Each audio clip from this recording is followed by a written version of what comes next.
إنما حرم عليكم الميتة والدم ولحم الخنزير وما أهل به لغير الله فمن اضطر غير باغ ولا عاد فلا إثم عليه إن الله غفور رحيم.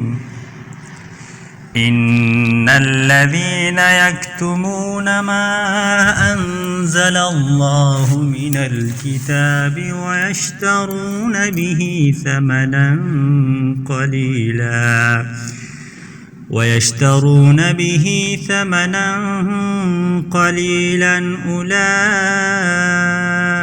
ما يأكلون في بطونهم إلا النار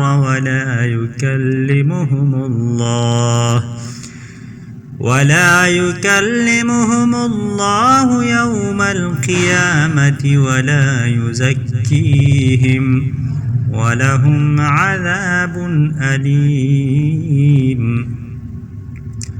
أولئك الذين اشتروا الضلالة بالهدى والعذاب بالمغفرة فما أصبرهم على النار ذلك بأن الله نزل الكتاب بالحق وإن